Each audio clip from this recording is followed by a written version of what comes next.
NCERT class 10 science हमारा chapter है, chapter 10 the human I and the colourful world. Class 5 हम लोग देखते हैं। क्वेश्चन है explain the twinkling of stars. तो ये मैंने एनसीईआरटी की डायरेक्ट लैंग्वेज लिखी है समझाने के लिए, है ना। आप इसे समझ सकते हैं और आप इसको शॉर्ट करके मॉडिफाई करके बिल्कुल लिख सकते हैं। The twinkling of stars is due to atmospheric reflection of star light. जैसे सनलाइट होती है, सन की लाइट, वैसे स्टार्स की भी अपनी लाइट होती है जिसे स्टार लाइट कहते हैं। तो एटमॉस्फेरिक रिफ्लेक्शन के कारण होता है। The star light on entering the earth atmosphere undergoes refraction continuously before it reaches the earth. तो यहाँ पर अर्थ है, उसके ऊपर उसका एटमोसफेयर है, यहाँ से स्टार लाइट बहुत दूर होते हैं, वो आते हैं, तो ये क्या होता है, रिफ्रैक्शन होता रहता है, इनका कंटिन्यूस रिफ्रैक्शन होता है before it reaches the earth. The atmospheric refraction occurs in a medium of gradually changing refractive index. तो रिफ्रैक्टिव इंडेक्स जो होता है वो ग्रेजुअली क्या होता है, चेंज होते रहता है। तो डिफरेंस इन रिफ्रैक्टिव इंडेक्स, तो वहाँ पर रिफ्रैक्शन होता रहता है। Since the atmosphere bends straight lights towards the normal, the apparent position of the star is slightly different from its actual position. तो towards the normal क्या होता है, वो हमारा रे बेंड होता है नॉर्मल के towards, तो जो apparent position होगा वो डिफर कर जाएगा, तो थोड़ा ऊपर हो जाएगा as compared to the actual position। ठीक है, आगे बढ़ते हैं। The star appears slightly higher above than its actual position when viewed near the horizon. Further, this apparent position of the star is not stationary but keeps on changing slightly since the physical conditions of the Earth atmosphere are not stationary. तो ये जो position होती है वो क्या होती है, change होती रहती है। जैसे अभी हमने पिछले एग्जाम्पल में देखा था, पिछली क्लास में, कि वहाँ पर जो तेल के ऊपर या फायर के ऊपर जो गर्म एयर होती है, वहाँ पर एक तो रिफ्लेक्शन हो गई और साथ में जो एयर है वो मूव करती रहती है। और फिजिकल जो कंडीशंस होते हैं अर्थ के एटमॉस्फेयर के, वो भी स्टेशनरी नहीं होते, वो मूव करते रहते हैं, जिसके कारण हमारी पोजीशन बदलती रहती है, कभी इधर कभी इधर। उसी प्रकार यहाँ पर भी है कि जो एक्चुअल पोजीशन होगी और अपरेंट पोजीशन होगी, रिफ्लेक्शन के कारण तो बदलेगी ही, साथ में जो फिजिकल कंडीशंस होते हैं अर्थ के वो भी स्टेशनरी नहीं होते, तो उसके कारण भी चेंज आता है। Since the physical conditions of the Earth's atmosphere are not stationary, since the stars are very distant, they approximate point-sized sources of light. तो बहुत दूर होते हैं स्टार्स, तो उनको पॉइंट ऑब्जेक्ट माना जाता है। As the path of rays of light coming from the star goes on varying slightly, the apparent position of the star fluctuates and the amount of starlight entering the eye flickers. ठीक है, तो हमारी जो starlight आती है वो bend हो के आती है हमारी आइज़ में, ऑब्जर्वर की आइज़ में। ठीक है, तो ये फ्लिकर होती है क्योंकि जो अपरेंट पोजीशन होता है वो स्लाइटली अबव होता है और जो हमारा एक्चुअल पोजीशन होता है वो स्लाइटली नीचे होता है। ठीक है, द स्टार फ्लिकर मतलब क्या होता है, the star sometimes appears brighter and eight sometimes फेंटर। कभी बहुत चमकीला, कभी कम चमकीला, फेंटर कभी brighter, which is twinkling effect. इसे ट्विंकलिंग इफेक्ट कहते हैं। एक बार खुद भी आप इसको देखिएगा, है ना, समझिएगा, और साथ में इसको आप शॉर्ट करके भी लिख सकते हैं। मेन इसका ब्रीफ यही बोला गया है कि ड्यू टू द रिफ्रैक्शन के कारण जो पोजीशन में चेंज आता है, तो हमें ऊपर दिखता है पर एक्चुअली नीचे होता है, तो कभी हमें ब्राइट दिखता है, कभी हमें डल दिखता है, ऐसे करके होता है। ठीक है, तो हमें बहुत ही ब्रीफ में हमें जाना है। ये सब एक अलग ब्रांच होती है जिसमें हम लोग स्टडी करते हैं अर्थ के बारे में, स्टार्स के बारे में और गैलेक्सीज़ के बारे में। ठीक है, तो यहाँ पर हमें बहुत ही बेसिक में इसे देखना है। तो यहाँ पर हम लोग देखते हैं ये हमारे स्टार है और ये रे का पाथ है, तो आप देख सकते हैं सीधा नहीं आ रहा है, ये एटमॉस्फेयर में इंटर करेगा तो धीरे धीरे बेंड होके आ रहा है। और अगर ये बेंड नहीं होता तो ये एक्चुअली यहाँ देखते हैं ना, है यहाँ पर, तो अगर डायरेक्ट आता है तो हमें लगता है यहीं पर है, पर क्योंकि वो बेंड हो रहा है तो हमें लग रहा है कि वो यहाँ पर है, पर एक्चुअली यहाँ पर है। ये अपरेंट पोजीशन हो गई, तो हमें यहाँ दिखता है और एक्चुअली में वो यहाँ है। ठीक है, और अर्थ की कंडीशन के कारण वो फ्लिकर भी करता रहता है, मतलब ब्राइट डल। तो रिफ्रैक्टिव इंडेक्स क्या होता है, इंक्रीज होता रहता है। तो टुवर्ड्स द नॉर्मल लाइट क्या होती है, बेंड होती है। Apparent star position due to atmospheric refraction. अगला है why don't the planets twinkle. Planets क्यों नहीं ट्विंकल करते हैं, तो प्लैनेट्स बहुत क्लोज होते हैं अर्थ के as compared to star and the seen as extended sources. तो पॉइंट सोर्सेज ने एक्सटेंडेड सोर्सेज के, बहुत सारे पॉइंट्स के मिलने पर जो सोर्स एक्सटेंडेड सोर्स होता है उसकी तरह हम लोग उनको मानते हैं। If we consider a planet as a collection of large number of points as sources of light, तो अगर एक प्लैनेट को मानते हैं कि वो बहुत सारे पॉइंट सोर्सेज से बना हुआ है, तो the total variation in the amount of light entering our I from all the individual point size sources will average out zero, therefore nullifying the twinkling effect. तो अब जैसे स्टार के एक पॉइंट से फ्लिकरिंग हो रहा था, प्लैनेट्स में बहुत सारे पॉइंट्स है, तो सबका जो इफेक्ट होता है कंबाइंड इफेक्ट वो ज़ीरो हो जाता है, तो ट्विंकलिंग इफेक्ट हमें नहीं दिखता है, नलिफाई हो जाता है। अब हम लोग देखते हैं advanced sunrise and delayed sunset. Why is the sun visible to us about 2 minutes before the actual sunrise and about 2 minutes after the actual sunset. तो जो सूरज होता है, जो होराइजन को जब वो क्रॉस करता है, तो एक्चुअली जब वो क्रॉस करता है उसके 2 मिनट पहले ही हमें सन दिखने लगता है, और जब वो सेट करता है, ठीक है, जब वो सेट हो जाता है फिर भी हमें 2 मिनट तक वो दिखता है, ठीक है। तो जो सनराइज़ होता है वो 2 मिनट पहले हो जाता है एक्चुअल टाइम के, और जो सनसेट होता है वो 2 मिनट बाद होता है, मतलब हमें हो जाता है सनसेट फिर भी हमें 2 मिनट तक सूरज दिखता रहता है सनसेट में। तो यहाँ हम लोग देखते हैं the sun is visible to us about 2 minutes before the actual sunrise, मतलब सनराइज़ अभी हुआ नहीं है पर हमें 2 मिनट पहले ही सन दिखने लगा, सनराइज हो गया। And about 2 minutes after the actual sunset, तो जो हमारा सनसेट होता है, सूरज डूब जाता है, तब भी हमें 2 मिनट तक सूरज दिखता रहता है because of the atmospheric refraction. तो इसका भी क्या है, एटमॉस्फेरिक रिफ्रैक्शन के कारण होता है। By actual sunrise we mean the actual crossing of the sun, crossing of the horizon by the sun. तो सन जब एक्चुअली होराइजन को क्रॉस करता है उसे हम लोग सनराइज बोलते हैं। यहाँ हम लोग देखते हैं, तो यहाँ पर एटमॉस्फेयर है, यहाँ पर आपका अर्थ है, तो यहाँ पर सन आ रहा है, सन की रे, तो फिर से वो बेंड करिए, यहाँ से रिफ्लेक्शन शुरू हो जाएगा एटमॉस्फेयर से, यहाँ पर आ रही है, ठीक है। तो यहाँ पर ये ऐसे आ रही है, पर अगर हम लोग देखेंगे तो एक्चुअल पोजीशन तो यही है, पर जब हम लोग देखेंगे तो स्ट्रेट में जब देखेंगे तो सन हमें यहाँ पर दिखेगा। तो अभी सन होराइजन के नीचे है, पर वहाँ से जो लाइट आ रही है उसके कारण हमें ऐसा लग रहा है कि सन होराइजन के ऊपर है, मतलब सनराइज़ हो गया। होराइजन होता है जब सन अभी ऊपर जा रहा है, मतलब सनराइज़ होने वाला है, ठीक है। तो हम लोग अभी सन के मूवमेंट के रेस्पेक्ट में समझ लेते हैं, वो ईजी होगा, ठीक है। तो सन को अभी जब ऊपर आएगा तो फिर वो हमारा क्या होगा, सनराइज़ हो जाएगा, ठीक है, होराइजन के ऊपर। पर सन ऊपर नहीं आया, उसकी लाइट हम तक पहुंची है। अब क्योंकि वो बेंड होके पहुंची है, तो जब हम लोग उसको स्ट्रेट करेंगे तो फिर यहाँ पर वो ऐसा लगेगा सन होराइजन के ऊपर आ चुका है।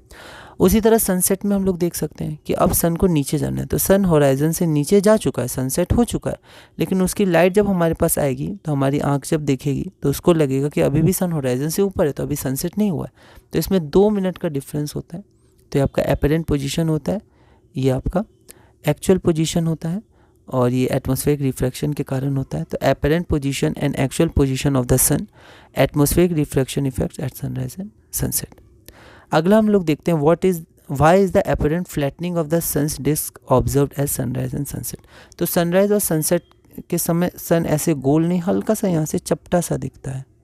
ऐसा क्यों? एटमॉस्फेरिक रिफ्रैक्शन के कारण ही ऐसा होता है।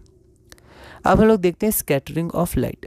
तो the path of a beam of light passing through a true solution, जो ट्रू सॉल्यूशन होता है उसमें जो होता है, जो पाथ ऑफ लाइट होता है वो हमें विजिबल नहीं होता है, पर जब साइजेस बड़े होते हैं as compared to true solution में साइजेस, तो however its path becomes visible through a colloidal solution, जिसके साइज बड़े होते हैं as compared to true solution, तो उसमें पाथ ऑफ लाइट विजिबल हो जाता है where the size of the particles is relatively larger. Question देखते हैं, what are some of the particles present in air. तो कुछ पार्टिकल्स क्या होते हैं जो एयर में प्रेजेंट होते हैं। The earth atmosphere is a heterogeneous mixture of minute particles. तो अर्थ के एटमोसफियर में बहुत मिक्सचर होता है, हेट्रोजेनस मिक्सचर होता है माइन्यूट पार्टिकल्स का। वो क्या क्या हो सकते हैं, स्मोक हो सकता है, टाइनी वाटर ड्रॉपलेट्स हो सकते हैं, सस्पेंडेड पार्टिकल्स ऑफ डस्ट हो सकते हैं, और मॉलिक्यूल्स ऑफ एयर हो सकते हैं। अगला है व्हाट इज टिंडल इफेक्ट। तो the phenomenon of scattering of light by the colloidal particles give rise to Tyndall effect, ठीक है। तो स्कैटरिंग ऑफ लाइट जो होता है कोलाइडल पार्टिकल से, उसको ही हम लोग टिंडल इफेक्ट कहते हैं। यहाँ कुछ हम लोग नोट्स देख लेते हैं। When a beam of light strikes the fine particles present in the earth atmosphere, the path of the beam becomes visible, ठीक है। ऐसा क्यों होता है? स्कैटरिंग के कारण होता है। The light reaches us after being reflected diffusely by this particles, ठीक है। तो इस पार्टिकल से जब वो डिफ्यूज़ हो जाते हैं मतलब स्कैटर हो जाते हैं, फिर हमारे पास वो पहुंचते हैं। This scattering of light by the colloidal particles gives rise to Tyndall effect, इसे टिंडल इफेक्ट कहते हैं।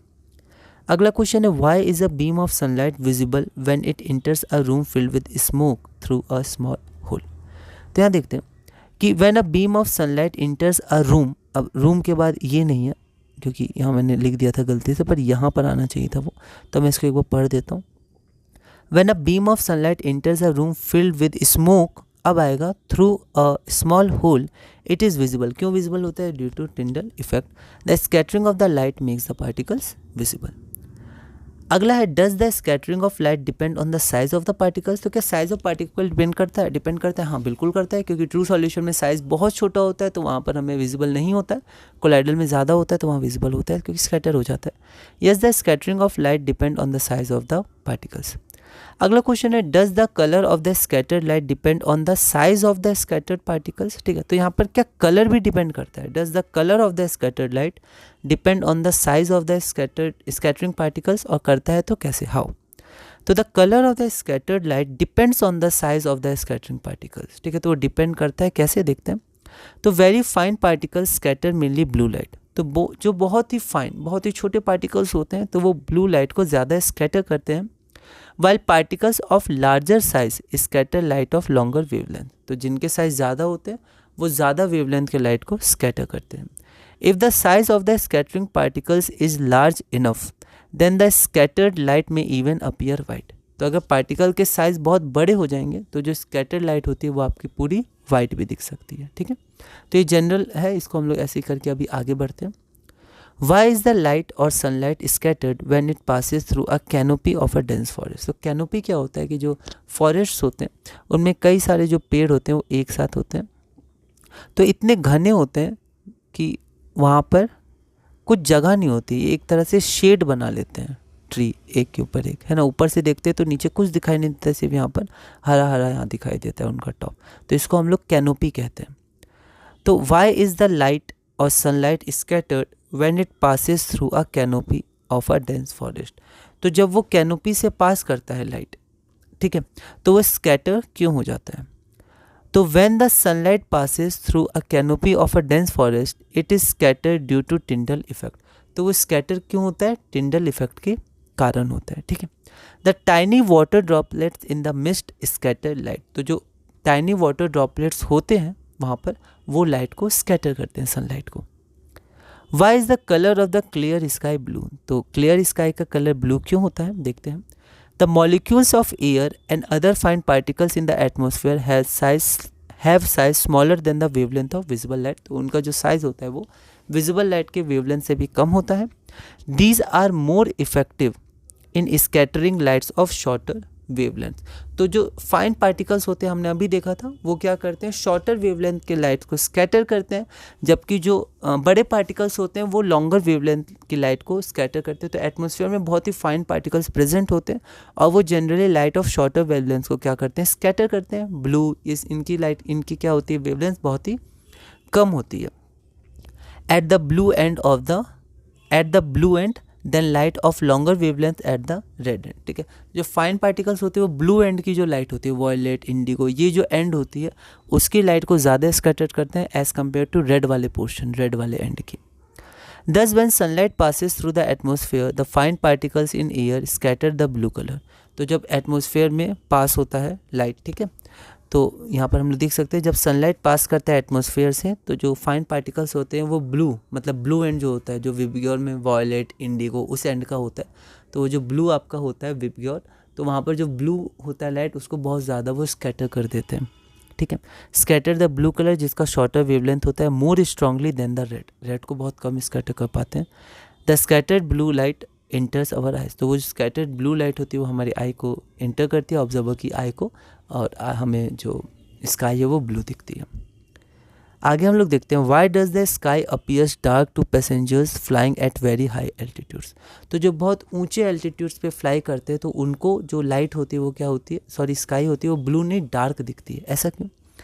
ऐसा इसलिए क्योंकि the sky appears dark to passengers flying at very high altitudes as scattering is not prominent at such heights. तो हम क्या करते हैं, हमें क्यों दिखती है ब्लू, क्योंकि जो स्कैटरिंग होती है वो लाइट हमें हमारे आँख में इंटर करती है, लेकिन जो हाई अल्टीट्यूड्स पे फ्लाई करते हैं, ठीक है, वहाँ पर स्कैटरिंग प्रोमिनेंट बहुत ज़्यादा नहीं होती है, तो जो वहाँ पर ब्लू कलर ज़्यादा स्कैटर नहीं होता है, तो इसी कारण हमें डार्क दिखता है वो, ठीक है। Scattering is not prominent at such heights. यहाँ कुछ देखते हैं, if the earth had no atmosphere there would have been no scattering. तो अगर इस एटमोसफेयर नहीं होता तो लाइट की स्कैटरिंग नहीं होती, क्योंकि एटमोसफेयर नहीं होता तो उसमें फाइन पार्टिकल्स नहीं होते जो स्कैटर करते हैं लाइट को। Then the sky would have looked dark. फिर जो स्काई होती है वो हमें डार्क दिखती, और हाई एल्टीट्यूड्स में हमने अभी देखा वहाँ पर डार्क दिखती है क्योंकि स्कैटरिंग उतनी प्रोमिनेंट नहीं होती है। Why are danger signal lights red in colour. तो हमने देखा जो डेंजर सिग्नल होता है, ठीक है, वो क्या होता है, रेड इन कलर होता है। और जो ट्रेन वगैरह या फिर जो स्टॉप होता है ट्रैफिक लाइट में भी दूर से एक रेड लाइट दिखता है, या फिर कोई डेंजर साइन होता है, चाहे वो कहीं ब्रिजेस के सामने, रेलवे स्टेशंस के सामने, ट्रेन की पटरियों के सामने, ठीक है, या फिर हाईवे पर, ये सब जो होता है डेंजर का सिग्नल, ठीक है, या हाई वोल्टेज कहीं पर है या कुछ है आगे, तो उस समय हम देख सकते हैं रेड लाइट, रेड कलर का बहुत ज़्यादा यूज़ होता है। ऐसा क्यों? तो the danger signal lights are red in colour because the red is least scattered by fog और स्मोक। तो हमने देखा है कि ये सब जो पार्टिकल्स होते हैं एयर में जो प्रेजेंट होते हैं वो ब्लू एंड की लाइट को बहुत ज़्यादा स्कैटर कर देते हैं, ठीक है, तो रेड एंड की लाइट को स्कैटर नहीं कर पाते हैं, तो वो अच्छे से बिना स्कैटर के हमारी आँख तक पहुँच जाती है as compared to other colours. Therefore it can be seen in the same colour at a distance. तो सेम कलर पर हमें वो दिख सकती है, कोई ज़्यादा स्कैटर नहीं हुई है, ठीक है। तो इसी कारण जो डेंजर सिग्नल लाइट्स होती है वो रेड इन कलर होती है। तो इसी के साथ हमारा क्लास नंबर 5 और ब्रीफ में ये चैप्टर पूरा हुआ, और हम लोग फिर क्वेश्चंस करेंगे, जैसे हर चैप्टर के एंड में हम लोग करेंगे क्वेश्चंस। अब अगली क्लास से हम लोग अपना अगला चैप्टर इलेक्ट्रिसिटी शुरू करेंगे। ये अगर आप 11th-12th में लेंगे साइंस तो आपको 12th में बहुत ही अच्छे से इसे पढ़ना है। इलेक्ट्रोस्टैटिक्स पूरा ब्रांच आता है, फिर आगे बीटेक या बीएससी में अगर आप फिज़िक्स लेते हैं या फिर फिज़िक्स कोर में कोई और भी तरह से आप अगर पढ़ते हैं, तो इलेक्ट्रिकल अगर आप लेते हैं तो उसमें बहुत ही आपको डीप में पढ़ना है। तो उसके बहुत ही इंट्रोडक्शन और बहुत ही बेसिक चीज़ें दी है क्लास 10th में, उसके बाद और गहराई से आपको क्लास 12th में करना है पार्ट 1 में जनरली, और फिर आपको अगर आगे आप इसमें कंटिन्यू करते हैं तो आपको बहुत अच्छे से पढ़ना है। तो बहुत ही इंपॉर्टेंट चैप्टर है फिज़िक्स का, साइंस का, जो हम लोग अगली क्लास से शुरू करेंगे। तो इस वीडियो में हमने क्लास नंबर 5 पूरी की और क्वेश्चन नंबर 48 तक कंप्लीट किया। अगली वीडियो में हम लोग अपना अगला चैप्टर इलेक्ट्रिसिटी शुरू करेंगे और धीरे धीरे क्लास 10 NCERT साइंस में आगे बढ़ेंगे।